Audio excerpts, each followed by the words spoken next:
Looks like the Super Mario RPG remake was not only the beginning. Hopefully I won't be regurgitating the points I made from my thoughts on that announcement too much here.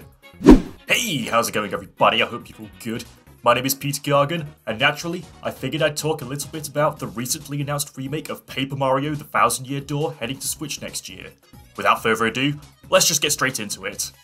For a bit of background, I've barely even been exposed to the Paper Mario series growing up, despite meaning to try them out the whole time, but just never getting around to it for all these years.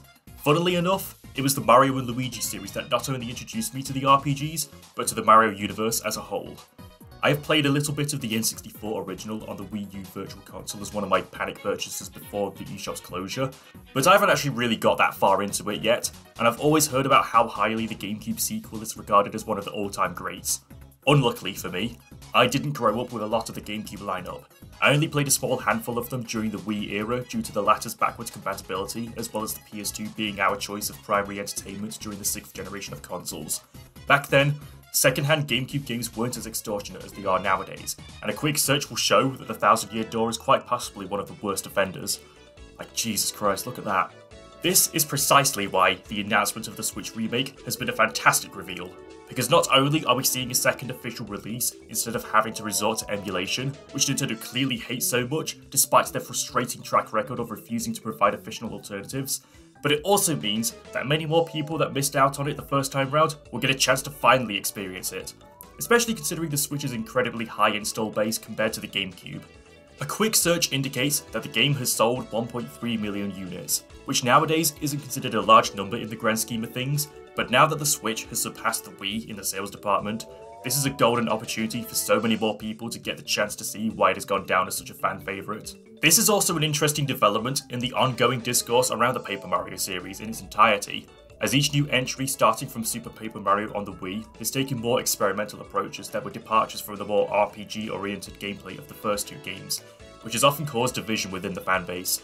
While I've outlined similar sentiments on my video covering the Super Mario RPG remake, it's yet another good sign that the more long-time fans craving for a return to the classic style will be getting more of what they want going forward.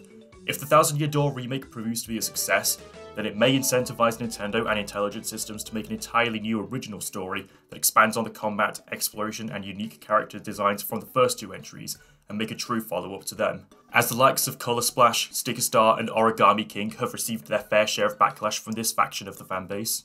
Perhaps we'll see an original successor arrive towards the end of the Switch's run, or as an enticing new exclusive for whatever console Nintendo decides to do next, something which I thought would be worth mentioning due to the heavy speculation on future hardware we've seen over the past year or so, and a Thousand Year Door remake is a great way of evoking curiosity regarding what's next for Paper Mario going forward.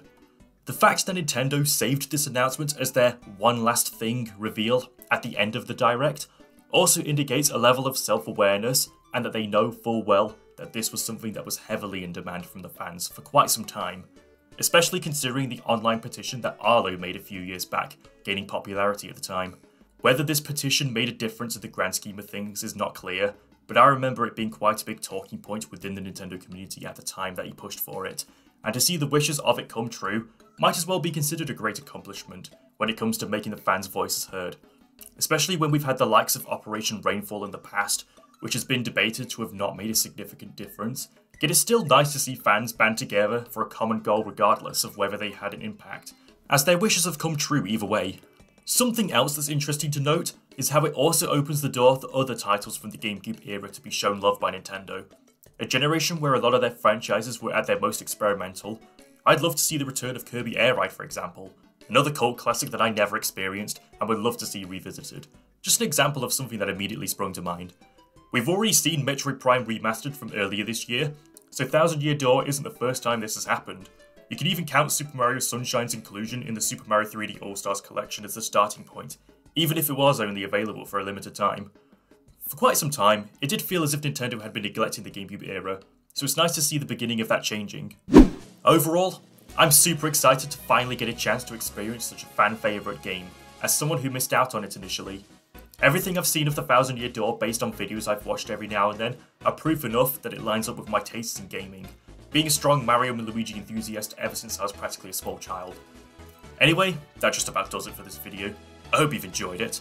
Let me know what you think of the Thousand Year Door remake in the comments. Also, if you're new here, don't forget to subscribe to my channel for all sorts of content on the world of Nintendo, or other games of interest. Thank you so much for watching, and until next time, see you later.